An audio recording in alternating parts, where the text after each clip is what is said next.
ऋषि जी, हम आपके पटल पर आ चुके हैं। यदि आप इजाज़त दें तो लाइव शुरू किया जाए।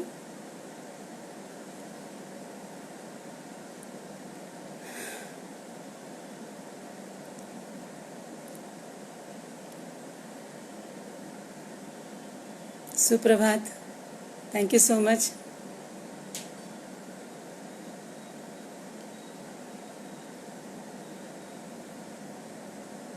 आपका आभार है और इस पटल पर आपने बुलाया, इसके लिए बहुत बहुत धन्यवाद।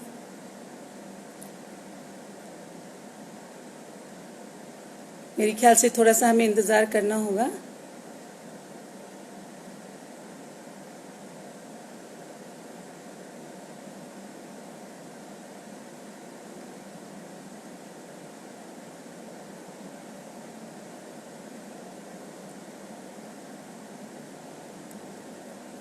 लोगों को जुड़ने में थोड़ा समय लगेगा, मुझे ऐसा लगता है।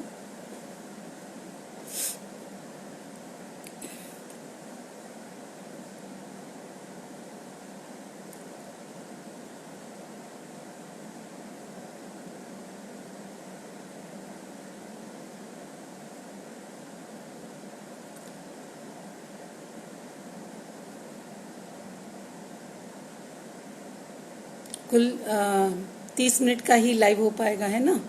क्योंकि जैसा आपसे बात हुई थी उसी हिसाब से हम करेंगे।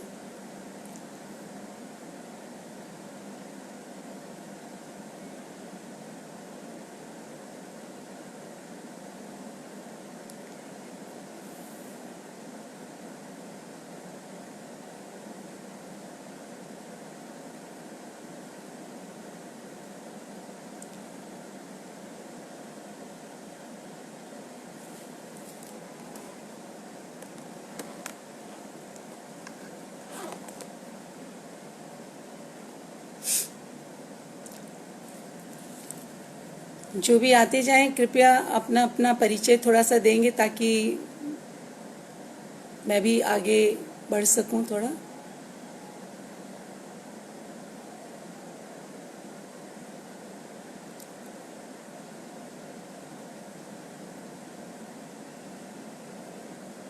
जो भी इस पटल से जुड़ते जाएं कृपया अपना नाम लिखकर मुझे थोड़ा सा परिचित करें अपने आप से।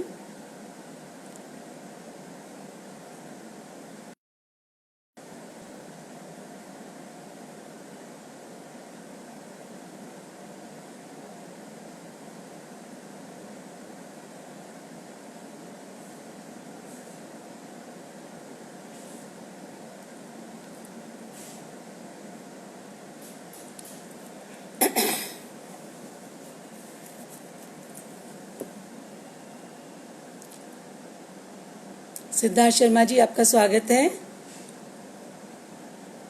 बहुत बहुत शुक्रिया।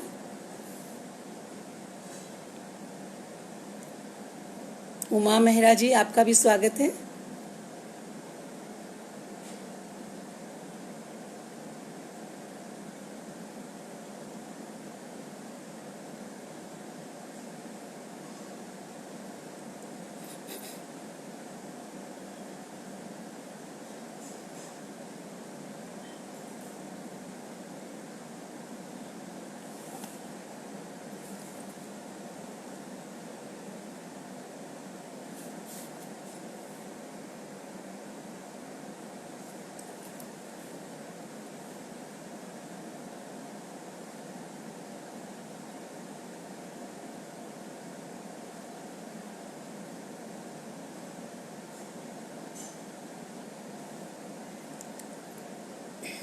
और एक दो जने जुड़ते ही हम लोग शुरू कर देंगे थोड़ा सा, क्योंकि 5-7 मिनट तो हो गए हैं हमें इंतज़ार करते हुए।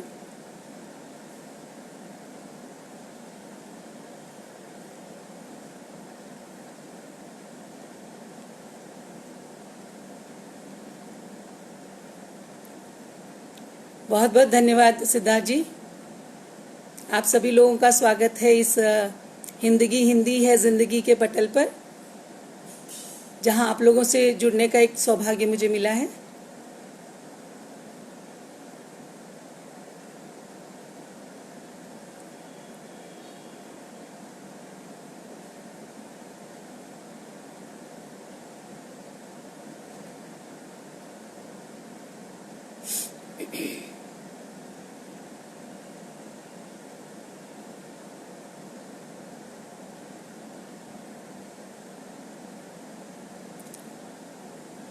नीरू सिंह जी, आपका भी स्वागत है।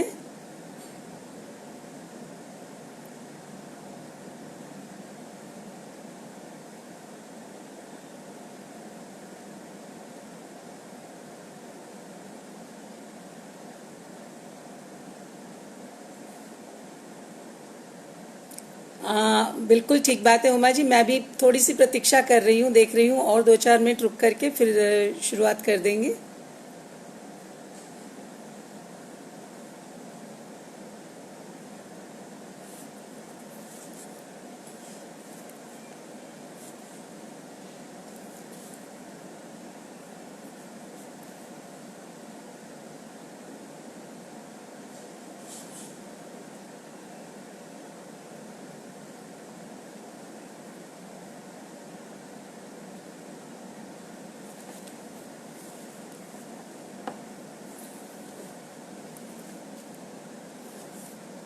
ऋषि जी, और इंतजार करना है या शुरू कर दिया जाए?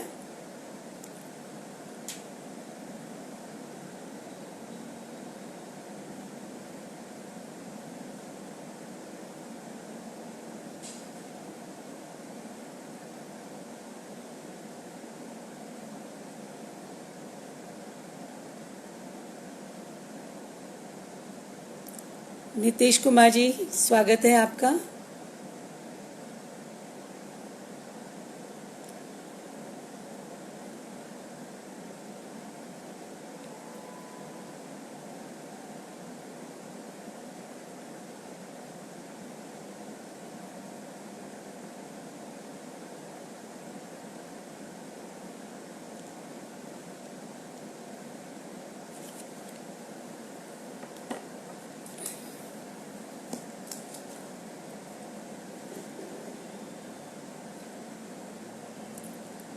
ठीक है, ऑल राइट, आरंभ कर रहे हैं। सबसे पहले हिंदगी हिंदी है जिंदगी के पटल पर आप सभी लोगों का बहुत बहुत स्वागत है। ऋषि जी का मैं बहुत धन्यवाद देना चाहूँगी कि उन्होंने मुझे यहाँ आप लोगों से जुड़ने का एक अवसर प्रदान किया। अपना छोटा सा परिचय देना चाहूँगी मैं। डॉक्टर मनीषा शर्मा मेरा नाम है, और शुक्रिया ऋषि जी, थैंक यू सो मच।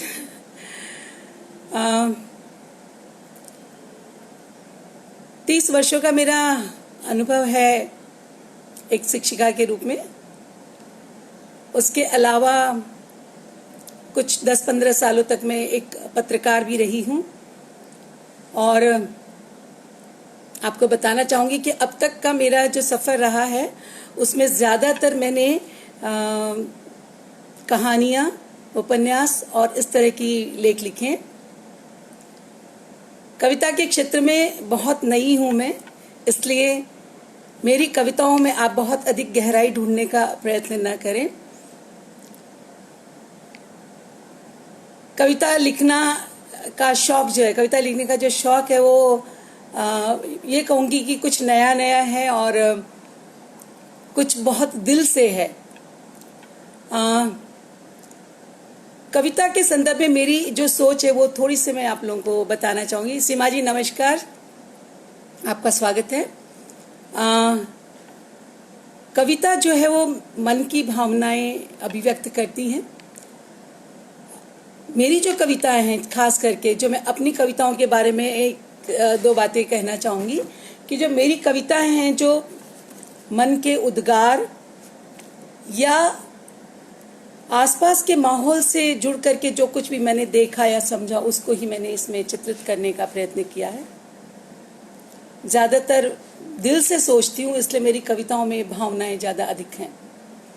तो मैं चाहूँगी आप भी मेरी जितनी जो भी कविता मैं आप लोगों को सुनाऊं वो आप दिल से सुने, भावनाओं से सुने। मेरी कविताओं में अधिक अर्थ ना खोजें, क्योंकि अर्थ से ज़्यादा इसमें दिल की गहराइयाँ और दिल के भाव हैं। सभी से आप लोगों से चाहूँगी कि जब कविता सुना रही हूँ तो उसको आप एक आनंद के रूप में लेंगे और बिल्कुल शांति से सुनेंगे, क्योंकि बहुत अधिक उसमें गहराई या अर्थ ढूंढने जाएंगे तो थोड़ा सा कठिन होगा। चलिए शुरुआत करते हैं। सबसे पहले एक बहुत ही साधारण सी कविता से शुरू कर रही हूँ। अपने अस्तित्व के लिए, जो मैंने शुरू में लिखी थी। तू खुद की खोज में निकल, क्यों हताश क्यों निराश है। तू खुद की खोज में निकल, क्यों हताश क्यों निराश है। तू चल तेरे वजूद की वक्त को भी तलाश है। बिल्कुल ठीक है, कविता ये दिल की आवाज होती है। तू खुद की खोज में निकल, क्यों हताश क्यों निराश है। तू चल तेरे वजूद की वक्त को भी तलाश है। खुद पर रखा भरोसा, खुद पर रखा भरोसा तो हर मंजिल तेरे पास है। खुद पर रखा भरोसा तो हर मंजिल तेरे पास है। फिर क्या आसमां क्या जमीन, हर जगह तेरा एहसास है। फिर क्या आसमां क्या जमीन, हर जगह तेरा एहसास है। कठिन समय से डर कर तू क्यों बेहाल परेशान है। कठिन समय से डर कर तू क्यों बेहाल परेशान है। तू कर विद्रोह समय से, तू कर विद्रोह समय से। तेरे साथ तेरा विश्वास है, तेरे साथ तेरा विश्वास है। क्या बिगाड़ लेगा तेरा कोई, क्या बिगाड़ लेगा तेरा कोई। क्यों खुद से तू खफा है, क्यों खुद से तू खफा है। तेरे बाजुओं में ए मनुष्य विशाल शक्ति का भंडार है। तेरे बाजुओं में ए मनुष्य विशाल शक्ति का भंडार है। तेरे अस्तित्व के प्रभाव से क्यों तू खुद बना अनजान है। तेरे अस्तित्व के प्रभाव से तो तू क्यों खुद बना अनजान है। बस तेरे एक फुफकार में करोड़ों सर्पों का प्रभाव है। बस तेरी एक फुफकार में करोड़ों सर्पों का प्रभाव है। हिला दे पूरे ब्रह्मांड को, हिला दे पूरे ब्रह्मांड को। बस तुझे किसका इंतजार है। हिला दे पूरे ब्रह्मांड को, बस तुझे किसका इंतजार है। तू चल तेरे वजूद की पूरी कायनात को तलाश है। तू चल तेरे वजूद की पूरी कायनात को तलाश है।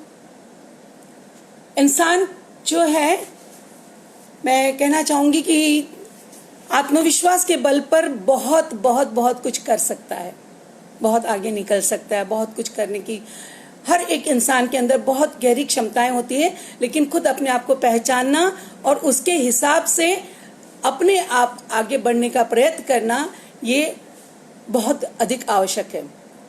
जहां मनुष्य प्रयत्न करना छोड़ देता है, वहीं पर मनुष्य जो है वह आगे नहीं बढ़ पाता, वहीं पर उसका विराम लग जाता है। तो मेरे कहने का मतलब है कि मनुष्य को अपनी ताकत को पहचान कर आगे बढ़ना आवश्यक होता है। चलिए अब मैं दूसरी कविता आप लोगों को सुनाना चाहूंगी, जो विशेष करके मैंने अपनी माँ के लिए लिखी है। और मेरी जिंदगी, त्रिलोकनाथ जी प्लीज वेलकम, बहुत अच्छा लगा आप लोग आए। माँ जिंदगी का एक ऐसा हिस्सा है जो हम जन्मते हैं उसके पहले से लेकर जब तक हम लोग मरते हैं तब तक हमारे साथ रहता है। और उसको भूलना, उसको किसी भी पल अपने से दूर महसूस करना ही बड़ा मुश्किल काम होता है।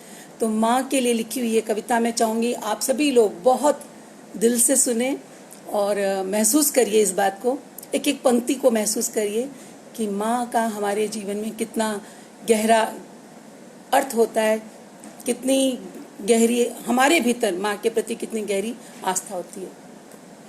माँ से शिकायत है मुझे, माँ मैं क्यों इतनी बड़ी हो गई।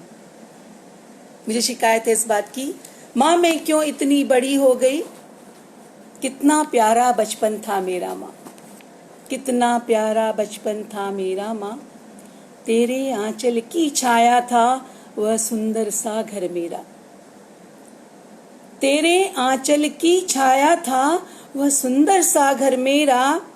बढ़ती उम्र ने क्यों छीन ली मेरे जीवन की तरुणाई। बढ़ती उम्र ने क्यों छीन ली मेरे जीवन की तरुणाई। कठिन सफर की राहों में मैं क्यों जोत दी गई।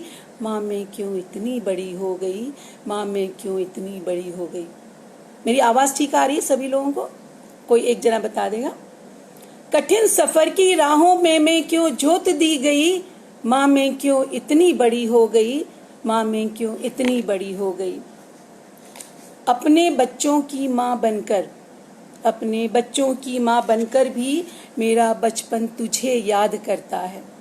अपने बच्चों की माँ बनकर भी मेरा बचपन तुझे याद करता है। तेरे स्पर्श की चाह में माँ, तेरे स्पर्श की चाह में माँ मेरा रोम रोम तेरी मांग करता है।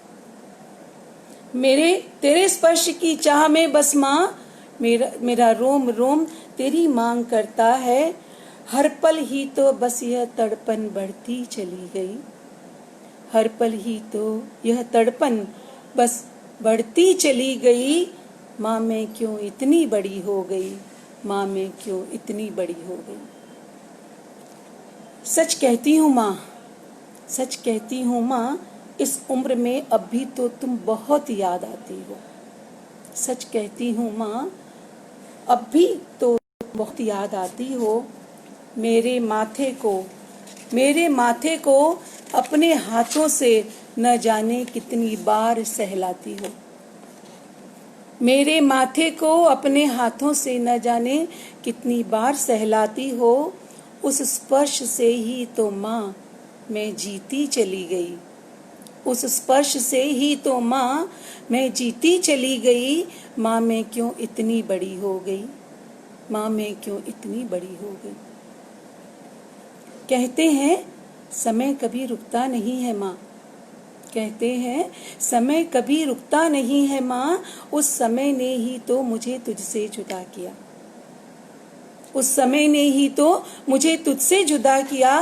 पर तेरे एहसासों को तो माँ मैं आज भी हर पल जिया करती हूँ। पर तेरे एहसासों को तो माँ मैं आज भी हर पल जिया करती हूँ। तेरी हर मुस्कुराती छवि माँ मेरे दिल में ही बस गई। तेरी हर मुस्कुराती छवि माँ मेरे तो दिल में ही बस गई। माँ मैं क्यों इतनी बड़ी हो गई, माँ मैं क्यों इतनी बड़ी हो गई। आखिरी छंद है इस कविता का। आजा एक बार फिर मेरे आंगन में माँ, आजा एक बार फिर मेरे आंगन में माँ। तेरे बाहों में सर रख कर रो लूं जार जार। तेरी बाहों में सर रख कर मैं रो लूं जार जार। अपनी तड़पती रूह और एहसासों को, अपनी तड़पती रूह और एहसासों को फिर तेरे प्यार से सराबोर कर लूं माँ। अपनी तड़पती रूह और एहसासों को फिर तेरे प्यार से सराबोर कर लूं माँ। तुझे देखने और पाने की चाह बस बढ़ती चली गई। तुझे देखने और पाने की चाह तो बस बढ़ती चली गई। माँ मैं क्यों इतनी बड़ी हो गई, माँ मैं क्यों इतनी बड़ी हो गई। माँ की यह कविता यहीं पर समाप्त होती है। माँ जिंदगी का एक ऐसा हिस्सा है जो हमें हर वक्त मैं कहूँगी कि जीने की ताकत देता है और जीने के लिए हमें हौसला देता है, आगे बढ़ने की हिम्मत देता है। तो मुझे शुरुआत जो मैंने की है अपनी माँ की कविता से, अब एक और कविता आपके सामने प्रस्तुत करने जा रही हूँ। देखिए मेरी कविताओं के साथ में भूमिकाएं मैं इतनी ज़्यादा नहीं दे पाती हूँ क्योंकि कविताएं सारी हृदय से निकली हुई है और जब हृदय के भाव उठते हैं तो उसमें आपको कहीं पर भी भूमिका ही नहीं मिलेगी। वो एक प्रवाह है, एक भाव है जो हमें आगे लेकर के जाता है। माँ की बाहों में ज़्यादा महफूज, बिल्कुल ठीक बात कहा आपने। माँ की बाहों में ही जो एक सुकून होता है, वो सुकून मुझे लगता है फिर कभी मिल नहीं पाता है धीरे धीरे। अब एक और बहुत ही जिसे कहें कि मन के उद्गारों की कविता है, मन के भावों की कविता है, काश मेरे भी पंख होते। ये मैं सोचती हूँ कि ये हर स्त्री के लिए ये कविता लागू हो सकती है जो मैं यहाँ कहने जा रही हूँ। काश मेरे भी पंख होते। जीवन की बंदिशों को तोड़कर, जीवन की बंदिशों को तोड़कर अपने अरमानों तक पहुँचने के लिए, जीवन की बंदिशों को तोड़कर अपने अरमानों तक पहुँचने के लिए दूर दूर तक फैले नभ के समान अपने ख्वाबों के आसमान को छूने के लिए, दूर दूर तक फैले नभ के समान अपने ख्वाबों के आसमान को छूने के लिए काश मेरे भी पंख होते। सपनों को हकीकत बनाने के लिए, सपनों को हकीकत बनाने के लिए, अपनों में छिपी कला को निखारने के लिए, अपने आप में छिपी कला को निखारने के लिए, ऊंची ऊंची कल्पनाओं की उड़ान भरने के लिए, क्षितिज को छूने के लिए काश मेरे भी पंख होते। ऋषि जी आप बिल्कुल सही कह रहे हैं। माँ धूप में भी छांव होती है, बहुत सही कहा आपने। बेटी बहन पत्नी और माँ के रूप में, बेटी बहन पत्नी और माँ के रूप में एक खूंटी से बांध दिए जाने पर, एक खूंटी से बांध दिए जाने पर अपने खोए हुए आत्मविश्वास को लौटाने के लिए, अपने खोए हुए आत्मविश्वास को लौटाने के लिए, अपने अस्तित्व के सही रूप को पहचानने के लिए काश मेरे भी पंख होते, काश मेरे भी पंख होते। अपने व्यक्तित्व को नया परिवेश देने के लिए, अपने व्यक्तित्व को नया परिवेश देने के लिए, कुछ कहने की चाह में हद से गुजर जाने के लिए, कुछ करने की चाह में हद से गुजर जाने के लिए, अपने आप को फिर खोज लाने के लिए, अपने आप को फिर खोज लाने के लिए काश मेरे भी पंख होते। खुद की तमन्नाओं को आकार देने के लिए, खुद की तमन्नाओं को आकार देने के लिए, अपनी ख्वाहिशों को खुलकर जीने के लिए, अपनी ख्वाहिशों को खुलकर जीने के लिए, अपने वजूद को फिर से खोज कर लाने के लिए, अपने वजूद को फिर से खोज कर लाने के लिए, खुद अपने आप से बेइंतहा प्यार करने के लिए, खुद अपने आप से बेइंतहा प्यार करने के लिए काश मेरे भी पंख होते। आखिरी है बंद इस कविता का। इस धरती की सुंदरता को जीने के लिए, बहुत सुंदर है ये धरती, जहाँ देखो वहाँ बहुत खूबसूरती है, और उस खूबसूरती को हम लोग एक जगह बैठकर नहीं देख पाते, और ख़ास करके चारों ओर फैली सुंदरता को देखने के लिए कहीं ना कहीं हमें जाना बहुत आवश्यक है। एक कमरे में बैठ बंद होकर नहीं जिया जा सकता, और औरतों के पास जिम्मेदारियों के साथ साथ कभी कभी कुछ बंदिशें भी आती है जो उनको ऐसा करने में रुकावट होती है। हम इस धरती की सुंदरता को जीने के लिए, इस मौसम के संग मस्ती से भर खेलने के लिए, एक स्वच्छंद और सहज उड़ान भरने के लिए, एक स्वच्छंद और सहज उड़ान भरने के लिए, अपने आप को खुशियों से भर देने के लिए, अपने आप को खुशियों से भर देने के लिए काश मेरे भी पंख होते, काश मेरे भी पंख होते। कहने का मतलब ये है कि वैसे तो मन के भी बहुत पंख होते हैं, भावनाओं के बहुत पंख होते हैं, मन की भीतर की इच्छाओं के बहुत पंख होते हैं, सभी होते हैं। उन पंखों के माध्यम से इंसान बहुत कुछ ढूंढ सकता है, खोज दे सकता है, लेकिन कभी कभी और किसी बात के लिए भी आवश्यकता होती है पंखों की। जहाँ हमें कुछ बंदिशें लगती है, जहाँ कहीं कुछ होता है, तो हमारा मन एक पंख बनकर उड़कर उन चीज़ों तक पहुँच सकता है, भावनाएं पहुँच सकती हैं। कुछ इसी माध्यम से ये कविता थी। जो अगली कविता मैं सुनाने जा रही हूँ आप लोगों को, एक दृश्य बंद कविता है, जिसे आप दिल से, बहुत दिल से महसूस कर सकेंगे। और इस कविता को एक चित्र के रूप में अगर आप अपनी आंखों में देखना चाहेंगे तो आप देख पाएंगे और बहुत अच्छे से महसूस कर पाएंगे। कविता का शीर्षक है कुछ दिल से। कुछ दिल से। मेरे पास चले आओ तुम, मेरे पास चले आओ तुम, मुझे देखने, स्पर्श करने, महसूस करने के लिए। मुझे देखने, स्पर्श करने, महसूस करने के लिए मेरे पास चले आओ। मेरी दुनिया को जीने के लिए, मेरी दुनिया को जीने के लिए मेरे पास चले आओ। देखो, पेड़ों से सुंदर पत्ते झड़ रहे हैं तारों की तरह। देखो, पेड़ों से सुंदर पत्ते झड़ रहे हैं तारों की तरह। इस सुनहरी शाम में अपने सुनहरी बालों को लहराते हुए चले आओ।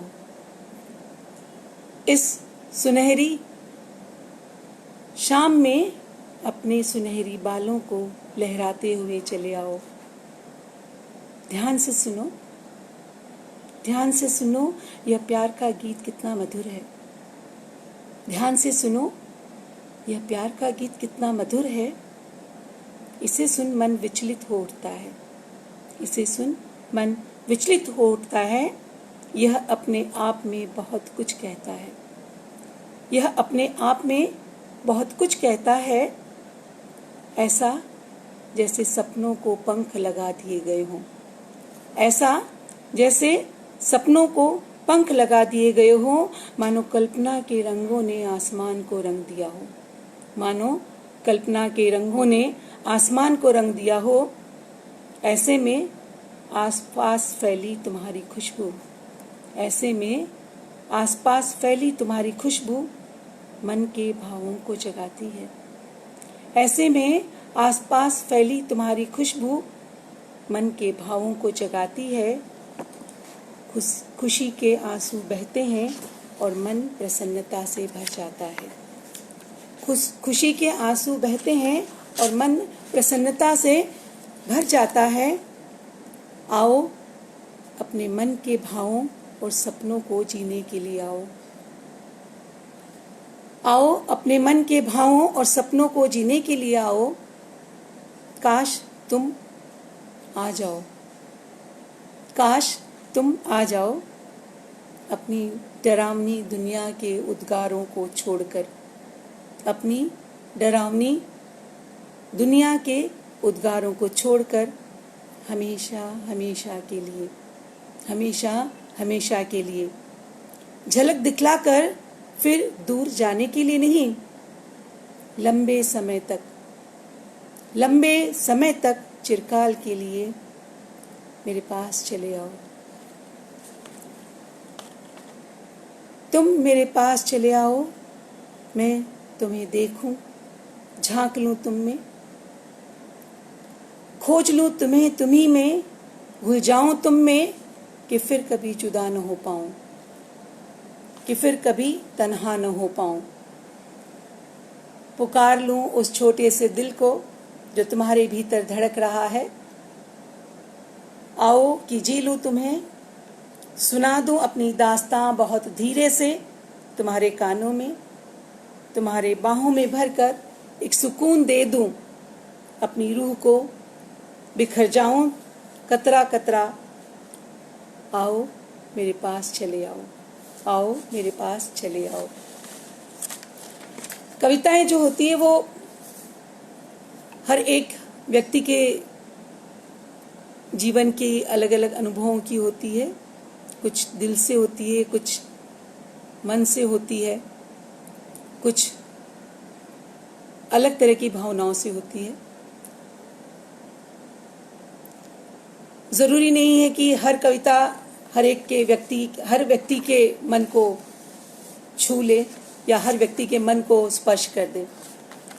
एक पिछले दिनों मेरे साथ कुछ ऐसा अनुभव हुआ जिस अनुभव को मैं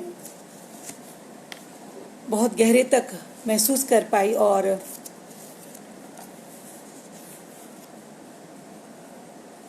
अंदर तक भीतर तक मेरा मन विचलित हो गया। मैं उसी भाव को, उसी कविता को एक बार आप लोगों के सामने सुनाना चाहूँगी और मैं चाहूँगी कि इस कविता को महसूस करें, आप देखें। अंधेरे के पीछे की दुनिया। आज हमारे पास आंखों की रोशनी है, लेकिन क्या कभी हम यह सोच पाते हैं कि जिस व्यक्ति के पास आंखों की रोशनी नहीं होती है उसका जीवन कैसा होता है, क्या होता है? उसी पर आधारित एक छोटी सी कविता मैं आप लोग के सामने प्रस्तुत करने जा रही हूँ। उम्मीद करती हूँ आप लोगों को पसंद आएगी, आप गहराई से उसे सोचने का प्रयत्न करेंगे। उस दिन घर से निकला था एक सहज मुस्कान लिए, उस दिन घर से निकला था एक सहज मुस्कान लिए, पर लौटा था अपने जीवन के लिए एक अजब अभिशाप लिए। पर लौटा था अपने जीवन के लिए एक अजब अभिशाप लिए।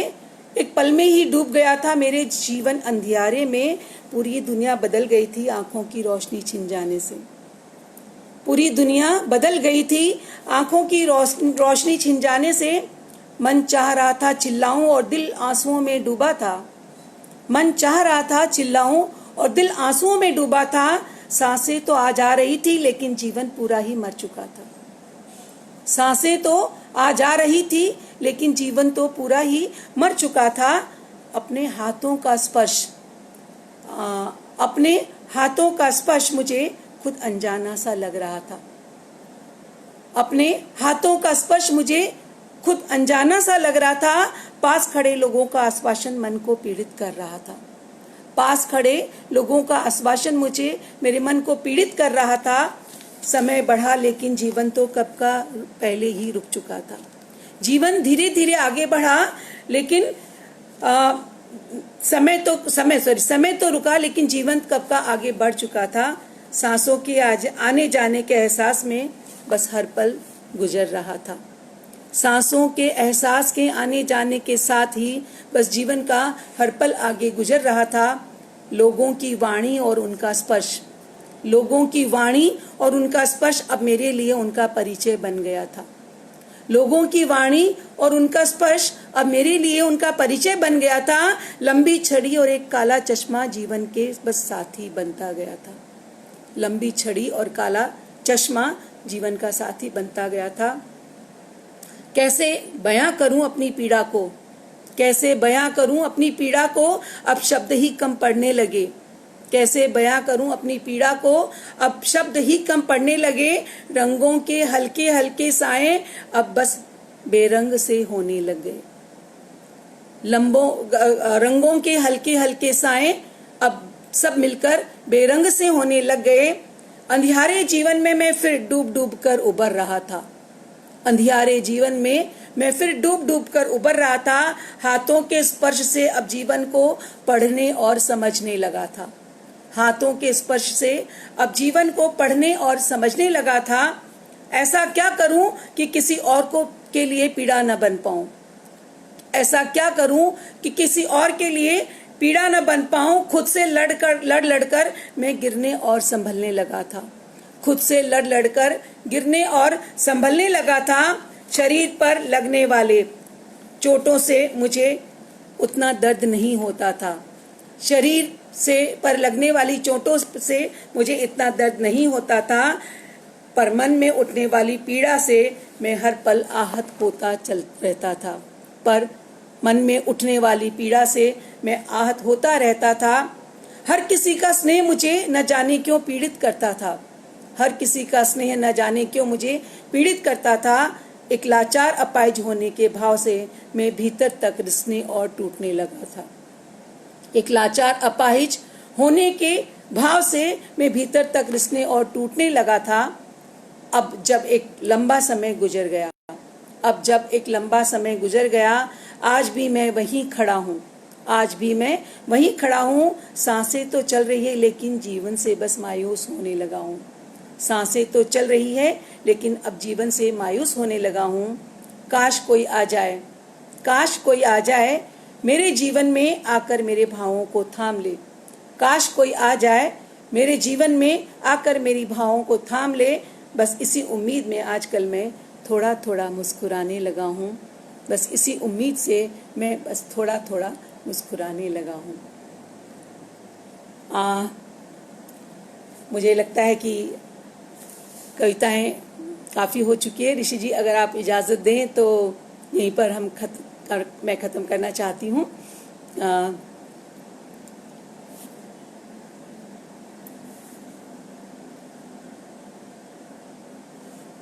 हाँ जी, आप बहुत बहुत बहुत मेहनत कर रहे हैं हिंदी को जीवित करने के लिए, हिंदी को आगे बढ़ाने के लिए, हिंदी के अस्तित्व को और बेहतर बनाने के लिए जो आपके प्रयत्न चल रहे हैं वो दिल से बहुत उनका मैं सम्मान कर रही हूँ, बहुत पसंद कर रही हूँ।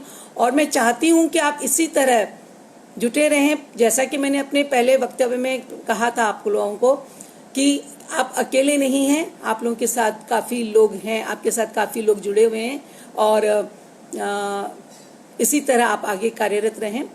आपका बहुत बहुत धन्यवाद और जितने लोग यहाँ पर मेरे साथ जुड़े उन सभी का भी बहुत बहुत धन्यवाद। शुक्रिया, नमस्कार।